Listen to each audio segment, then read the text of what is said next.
안녕하세요. 저는 NFL 잡박사전의 제이고요. 네, 안녕하세요. 에디입니다. 네, 반갑습니다. 저희가 갑자기 이렇게 긴급 라이브를 하게 된 건 어젯밤에 굉장히 이제 뜨거운 뉴스가 또 하나 나왔죠. 바로 지금 화면에서 보이는 뉴욕 제츠가 와이드 리시버인 드반테 아담스를 전격 트레이드했다라는 소식이 나와서 이 소식 간략하게 정리해서 전해드리기 위해 오늘 라이브를 준비를 했습니다. 그래서 이 소식 그리고 추가적으로 아마리 쿠퍼 트레이드 소식까지 전해드리면서 오늘 방송 마무리해보도록 할게요. 일주일 전이었죠. 그러니까 현지 시간으로 오전에 뉴욕 제츠가 그동안 헤드코치였던 로버트 살라를 해고했다는 소식이 전해졌어요. 그리고 나서 일주일 뒤 한국 시간으로 어젯밤에 아담스에 대한 트레이드 소식도 전해지게 됐습니다. 마침 현지 시각으로 살라가 해고된 것도 10시였고요. 이 아담스가 트레이드 된 것도 10시였어요. 지금 현재 제츠가 진짜 올인을 하고 있다라는 그런 생각이 드는 그런 상황인데요. 제츠가 일요일 밤에 이제 버팔로 빌스를 상대로 23대 20, 이 경기도 되게 재밌었는데 아무튼 이 경기를 패배했어요. 그러면서 3연패를 기록을 하게 됐고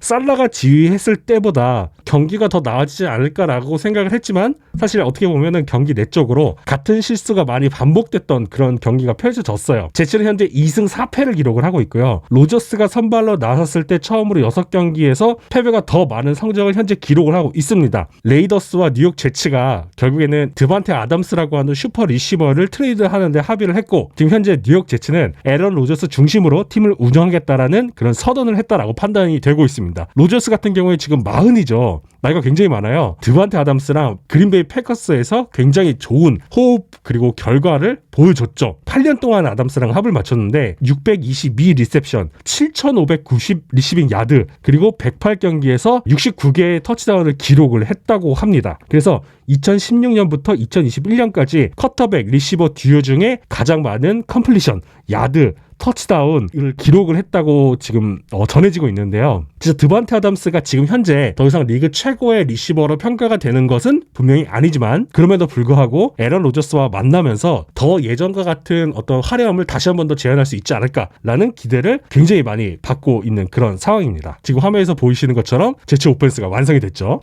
이로써 이제 나다니엘 해켓, 에런 로저스, 드반테 아담스, 앨런 라자드로 이어지는 일종의 뉴욕 패커스가 됐습니다. 그래서 이 조합이 사실 2019 시즌부터 20 시즌, 21 시즌 총 3년간 매년 13승을 기록했던 조합이잖아요. 그래서 사실 저희 패커스 팬분들에게는 꽤 많이 익숙한 조합이에요.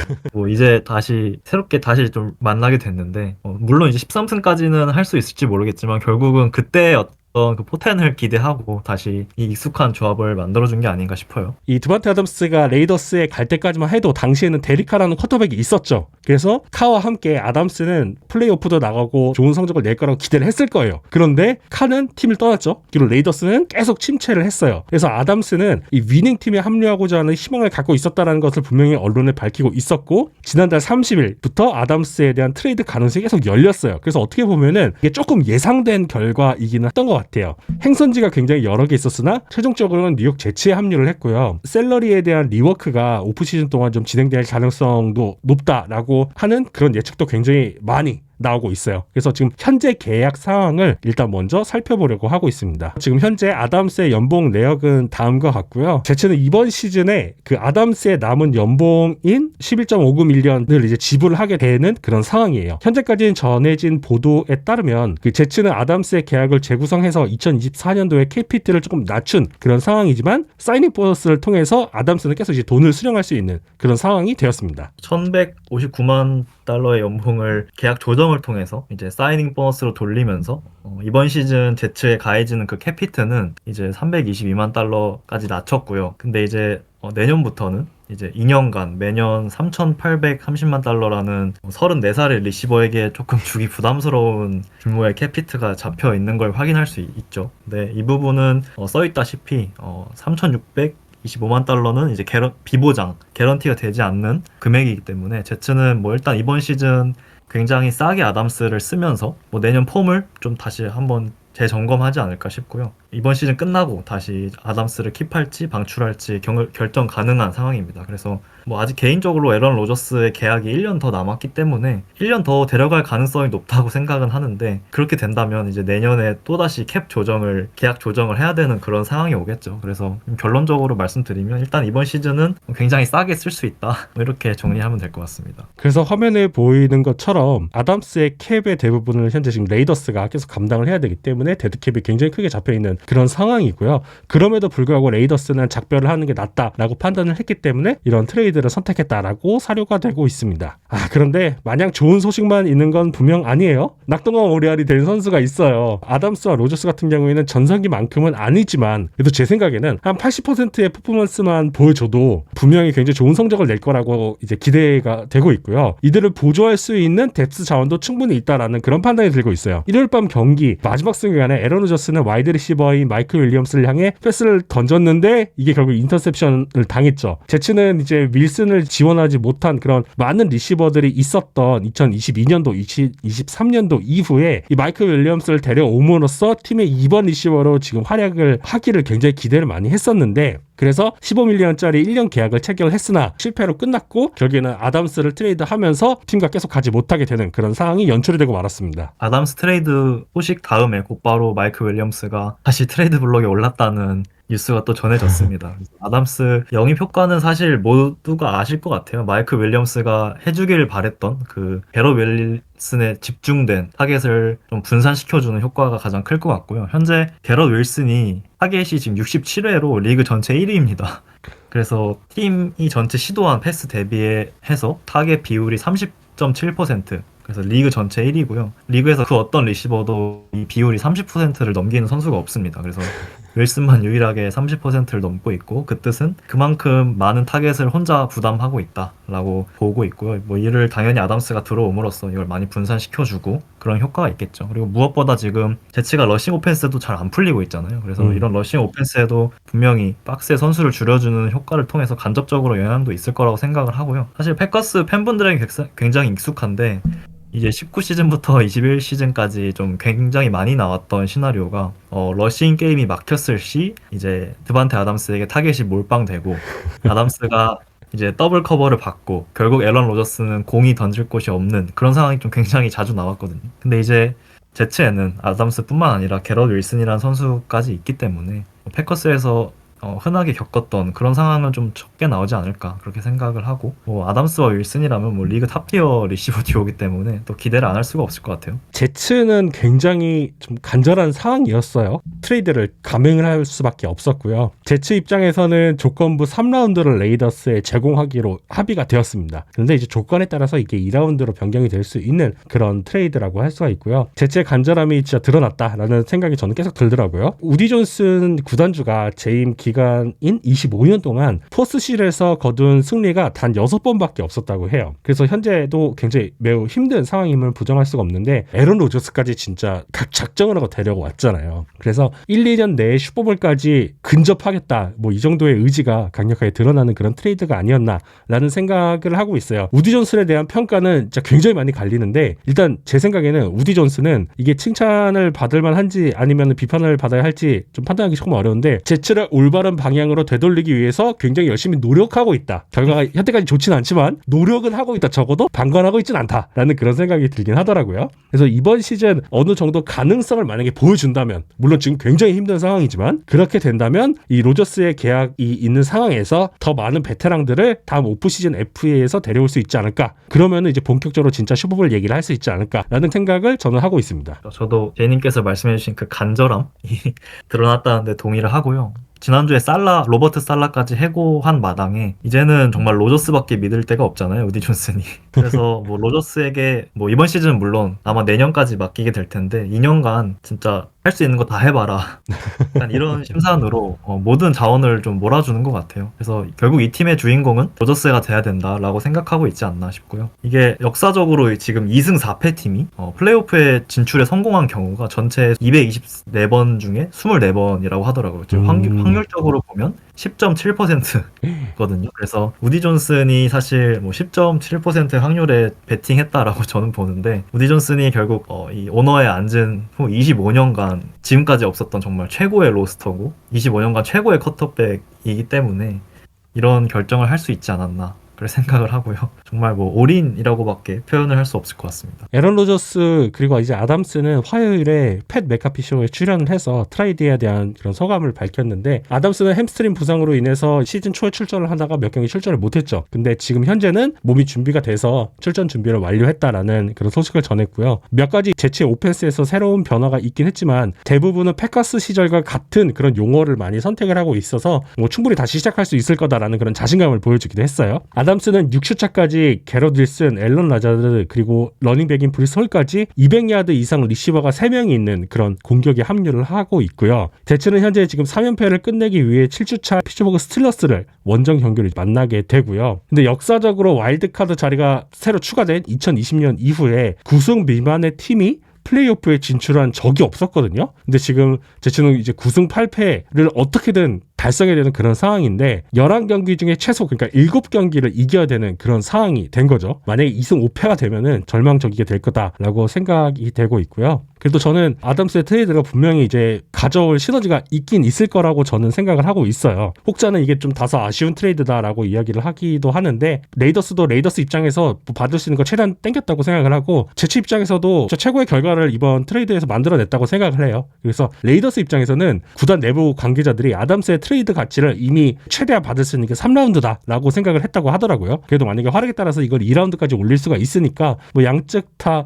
엄청나게 만족은 못하겠지만 그래도 괜찮은 트레이드였다라는 생각을 저는 하게 되었습니다. 저 사실 나이와 그리고 현재 남아있는 계약 상황을 고려했을 때 2라운드 픽을 그냥 주기에는 조금 과하지 않았나 싶고요. 그래서 제츠가 에런 로저스를 데려올 때 썼었던 좀 조건부로 이제 픽이 좀 바뀌는 그런 방식을 한 번 더 사용하면서 좀 안전장치를 하나 마련해 뒀다는 점, 그래서 그것도 뭐 좋은 평가를 하고 싶고요. 근데 이제 최악은 아담스는 올해 개인 성적은 뭐 성적대로 나와서 2라운드 픽을 넘겨주게 되는데 팀은 플레이오프 진출에 실패한다, 이런 시나리오가 된다면 제치 입장에서는 좀 최악이 되지 않을까 싶기도 합니다. 이 시나리오만큼은 피해야 될 것 같아요. 네, 맞습니다. 그러면 레이더스는 지금 어떤 상황인지 요거에 대한 에딘의 의견도 한번 들어보도록 할게요. 레이더스의 경우 다음 시즌 시작되는 그 이제 드반테 아담스의 캡에 잡혀 있는 연간 이제 3,600만 달러 이상의 그 캡을 이제 34살의 리시버에게 쏟아부을 생각은 없었던 것 같아요. 그래서 조금이라도 가치가 있을 때 트레이드를 하는 선택을 했고요. 사실 지금 레이더스 상황에서는 뭐 최선의 선택이었다고 생각을 하는데, 또 다시 한번 이렇게 레이더스를 셀링팀으로 만들었다는 점에서 좀 팬들은 물론이고 좀 프런트에서도 팬들은 굉장히 분노할 것 같고요. 프런트는 좀 반성을 해야 될 것 같아요. 사실 2017, 2018 시즌 넘어가면서 이제 레이더스 감독이 잭 델리오에서 존 그루덴으로 바뀌면서 이 시기에 이제 아마리 쿠퍼 그리고 칼릴 맥 이런 좀 스타 선수들을 다 팔아치웠고요. 그 드래프트 픽으로 뽑은 대부분의 선수들이 다 좀 좋지 않게 끝났죠. 그 사이에 또 뭐 감독은 리치 비사치아로 바뀌었고, 또 그 다음에 조시 맥다니엘스가 했고, 그 다음에 또 안토니오 피어스로 지금 감독이 정말 짧은 기간에 계속해서 바뀌게 되면서 계속해서 시스템이 정착하지 못하고 그런 식으로 계속 위기가 바뀌니까 선수들도 정말 빛을 못 보는 상황이 계속해서 나오고 있습니다. 그래서 그 사이에 등장했던 많은 스타 선수들, 조시 제이콥스, 뭐 헌터 램프로, 맥스 크로스비, 이런 좀 팀을 상징할 수 있는 그런 선수들도 다시 한번 아마리 쿠퍼와 칼릴 맥처럼 조용히 사라지게 되는 그런 결말을 맞이하게 되지 않을까 싶고요. 이제는 드반테 아담스는 물론이고 맥스 크로스비까지 좀 트레이드 썰이 나오고 있는 상황이잖아요. 그래서 레이더스가 2017, 2018 이때 이후에 또다시 한 번 더 셀링하는 팀이 되어버렸다는 점, 이 점은 굉장히 좀 문제가 많지 않나 저는 이렇게 생각을 하고 있어요. 그래서 감독을 교체하고 이 과정에서 스타 선수를 트레이드하고 그 모은 픽이 또 망해버리고, 그래서 또 다시 감독 교체를 하고, 좀 이런 과정이 또 반복이 되고 있기 때문에 좀 구단 전체가 방향성을 완전히 상실하고 좀 문제가 이렇게 반복되는 모습 자체가 전혀 좀 좋아 보이지 않고요. 그래서 이번 시즌 끝나고 또 뭐 안토니오 피어스도 갈아치우고, 또 몇 년 뒤에는 현재 팀에 유일하게 몇 없는 스타 선수인 이제 브룩 바우스까지 또 트레이드 할 것인가, 이거에 대해서 또 다시 한번 걱정을 해야 될 것 같아요. 그래서 현재 구단주인 이 마크 데이비스는 사실 디트로이트 라이언스의 어떤 그 리빌딩 과정을 보면서 좀 느끼는 게 있어야 한다고 저는 생각을 하거든요. 그래서 이게 그 캐롤라이나 팬서스의 이 데이비드 테퍼와 함께 마크 데이비스는 지금 NFL의 좀 최악의 오너라는 생각이 좀 드는데요. 그래서 지금 이 상황에서 아담스를 트레이드한 거는 뭐 적절한 판단이었다라고 생각은 하지만 다시 한번 이런 상황에 놓이게 만든 것 자체가 큰 문제가 아닐까 이렇게 생각을 합니다. 시스템적으로도 진짜 색깔도 다르고 철학도 다른 코치들이 너무 많이 바뀌었고, 심지어 선수를 팔 때는 좀 약간 염가라고 생각될 정도로 팔고 살 때는 엄청 비싸게 사요. 그래가지고 이런 것들이 역사적으로 계속 누적이 되다 보니까 현재 레이더스의 상황이 나타나지 않았나라는 생각이 참 들었습니다. 그래도 이번 기회를 잘 살려서 그래도 좀 다시 일어서는 그런 레이더스가 되기를 한번 희망해 보겠습니다. 다음은 아머리 쿠퍼 트레이드 이야기로 넘어가시죠. 짜잔, 버팔로 빌스가 와이드 리시버 아머리 쿠퍼를 전격 트레이드를 했습니다. 트레이드 데드라인에 대해서 잠깐 먼저 말씀을 드리면, 보통 NFL의 트레이드 데드라인은 8주차 이후 화요일에 보통 진행이 됐었거든요. 근데 올해는 NFL 구단주들이 데드라인을 일주일 늦추기로 합의를 했어요. 그래서 2024년 NFL 트레이드 데드라인은 9주차 이후 화요일, 그러니까 11월 5일로 공식적으로 확정이 됐고요. 이 동부 표준시를 기준으로 오후 4시까지 이 내용을 제출을 하면 됩니다. 이 드반테 아담스의 트레이드는 되게 당연해 보였죠. 사실 전체적인 트레이드 데드라인 마감 기간으로 봤을 때 조금 일찍 이루어졌다고 보시면 될 것 같아요. 그리고 아마리 쿠퍼의 트레이드도 마찬가지고요. 클리브랜드 브라운스는 와이드 리시버 아마리 쿠퍼 그리고 2025년도 6라운드 픽을 버팔로 빌스에 넘기고, 버팔로 빌스는 2025년도 3라운드 픽 그리고 2026년도 7라운드 픽을 클리블랜드 브라운스로 보냈습니다. 그러니까 사실상은 아마리 쿠퍼와 3라운드 픽을 변경했다라고 보시면 좋을 것 같아요. 6, 7라운드 픽은 뭐 그렇게 크게 의미가 있진 않고요. 진짜 뭐 거기서 터지면 좋고 아니면 어쩔 수 없고 그런 드래프트 픽이라고 보시면 될 것 같고, 어쨌든 아마리 쿠퍼가 합류를 하면서 굉장히 든든한 이 패싱 타깃이 딱 이제 합류를 했다라고 보시면 좋을 것 같아요. 조시 앨런한테는 와이드 리시버 타깃이 필요했거든요. 스테판 딕스가 팀을 떠났잖아요. 그러면서 다른 선수를 어떻게 활용을 할까, 이게 굉장히 좀 팬들한테 큰 관심사 중 하나였는데, 사실 지금까지 결과로만 봤을 때는 그렇게 성공적이진 않았던 것 같아요. 현재 조시 앨런의 패싱 야드는 리그에서 19위에 위치를 해 있고요. 6번의 선발 경기에서 쿼터백 중 4번째로 적은 패싱 야드를 기록을 하고 있어요. 현재 조시 앨런의 활약이 뭐 그렇게 나쁜 건 아니기 때문에 당연히 MVP 레이스에 포함이 되어 있기는 하지만, 버팔로 빌스의 목표는 정규 시즌에서 좋은 성적을 내는 게 아니잖아요. 이 팀은 슈퍼볼을 온 팀이란 말이에요. 그래서 반드시 앨런의 공격을 도와줄 진짜 확실한 타깃이 필요했고, 그래서 쿠퍼를 데려오게 되었다라고 보시면 될 것 같습니다. 현재 패싱 공격은 주로 칼린 샤키르 그리고 달튼 킹케이드한테 굉장히 많이 달려있는 그런 상황인데요. 기대를 굉장히 많이 모았던 2라운드 루키인 키언 콜먼 같은 경우에는 캐치당 평균 야드가 16.8야드예요. 굉장히 효율적이에요. 근데 경기당 리셉션이 단 2번 평균적으로 굉장히 낮아요. 그래서 생산성이 굉장히 떨어지기 때문에 이를 보완해 줄 수 있는 타깃이 반드시 필요한 그런 상황이었습니다. 그렇죠. 그래서 사실 시즌 전에 뭐 커티스 사뮤엘, 뭐 마케스, 발데스 스캔틀링, 맥 홀린스 이런 좀 다른 팀의 3, 4번 옵션들을 좀 싸게 데려와서 뎁스를 채우겠다는 생각을 했었던 것 같은데, 결국 이는 실패로 돌아갔고요. 조시 앨런이 지금 이번 시즌 커리어에서 거의 손에 꼽을 정도로 패스를 적게 던지고 있거든요. 경기당 26번의 패스만을 지금 던지고 있는데, 지난 경기 레이븐스 경기 그리고 텍산스 경기에서 좀 꾸준하게 이제 오픈을 만들어줄 수 있는 그런 선수의 부재를 아마 여실히 느끼지 않았을까 싶습니다. 그래서 그 두 경기를 보면서 아마 트레이드를 좀 계획하지 않았을까 이렇게 생각을 하고 있습니다. 그래서 버팔로 빌스 입장에서는 이 뎁스에 채워야 될 공백이 딱 있다라고 이제 생각을 했던 것 같고, 빌스는 그래서 리시버 시장에 대해서 관심을 굉장히 많이 갖고 있었죠. 뉴욕 제츠는 드반테 아담스의 연봉을 감당할 수 있는 상황이었는데, 빌스 같은 경우에는 현재 캡 상황상 아담스를 트레이드하기가 어려웠어요. 대신에 지금 킥식스님께서도 말씀해 주신 것처럼 오프 시즌 동안 계약을 재구조한 덕분에 현재 리그 최소 연봉을 받고 있는 쿠퍼를 목표를 하게 됐죠. 마침 쿠퍼 입장에서도 현재 브람스가 현재 1승 5패를 기록을 하고 있잖아요. 드션 왓슨의 경기력이 드라마틱하게 개선이 되지 않는 한 브라운스의 플레이오프는 불가능에 가까웠고요. 그리고 이제 쿠퍼 같은 경우는 이번 시즌 이후에 계약이 만료 예정이었기 때문에 뭐 선수의 상황 그리고 팀의 상황으로 봤을 때 되게 참 적합한 타이밍에 이루어진 트레이드였다라는 생각이 저는 들고 있습니다. 그렇죠. 사실상 뭐 브라운스는 이번 시즌을 포기한 거나 다름없다라고 저는 생각을 하고 있고요. 뭐 시즌 전에 아마리 쿠퍼의 계약을 조정한 거는 결국 이런 상황을 위한 보험이 아니었을까 않을까 싶어요. 그래서 어떤 팀이든 좀 데려가기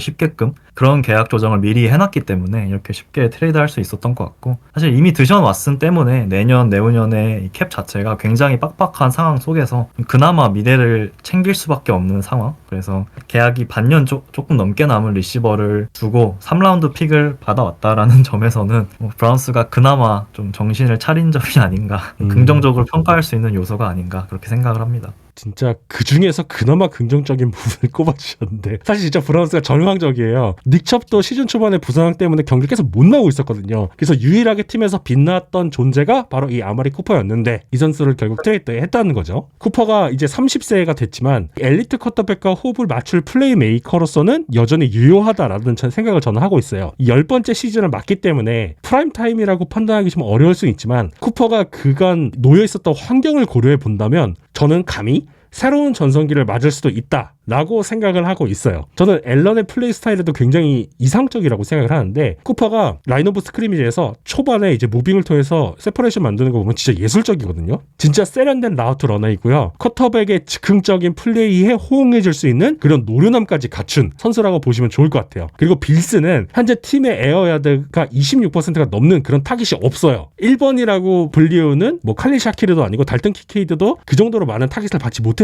하지만 아마리 쿠퍼가 합류하게 된다면 진짜 좋은 조시 앨런의 파트너가 될 수 있을 것이다 라는 생각을 저는 하고 있습니다. 그렇죠. 아마리 쿠퍼는 뭐 리그 탑급의 선수다라고 보기는 어렵지만 늘 1000야드, 1200야드의 좀 안정적인 활약을 보여줄 수 있는 선수고요. 지금 장표에서 나오다시피 지금 패스 실패된 에어야드가 저렇게 많다는 거는 이게 조시 앨런과 결합이 됐을 때 더 포텐을 터트릴 수 있다라고 저도 생각을 하고 있습니다. 그래서 브라운스 입장에서는 현재 트레이드 마감 3주 전에, 그러니까 데드라인에 임박했을 때보다 가치가 더 높은 그런 상황에서 최대한 픽을 땡겨왔다라고 저는 판단을 하고 있고요. 지금 현재 18.79 밀리언을 사인인 보너스로 전환을 해서 더 매력적인 카드로 만들어졌다라는 생각을 하고 있습니다. 브라운스 입장에서는 22밀리언 달러를 부담해야 되는 그런 상황이지만 현실적으로는 3라운드를 획득했기 때문에 이제 미래를 위해서 나쁘지 않은 결정이었다라는 생각이 들었습니다. 그렇죠. 사실 2025 시즌 브라운스를 보면 드션 왓슨과 아마리 쿠퍼 두 명에게 잡혀있는 캡히트가 9,500만 달러입니다. 그래서 이게 비율로 환산하면 35% 정도가 되는 거죠. 그래서 두 명에게 지금 35%의 캡을 할당하게 되는 건데, 심지어 한 명은 팀에도 없는 상황입니다. 그래서 이게 브라운스 입장에선 굉장히 암울한 상황인데, 아마 드션 왓슨을 보고 지금 브라운스가 어떤 생각을 하고 있을지는 모르지만 본인들이 생각했을 때 이미 좀 감당할 수 없는 상황까지 왔고 여기서 미래라도 챙기지 않는다면 큰일 나겠다, 이런 판단이 든 게 아닌가, 그렇게 해석할 수 있지 않을까 싶습니다. 잘 들었습니다. 아무튼 두 선수 모두 새로운 팀에서 좋은 활약 펼쳐주길 한번 기대해 보겠습니다.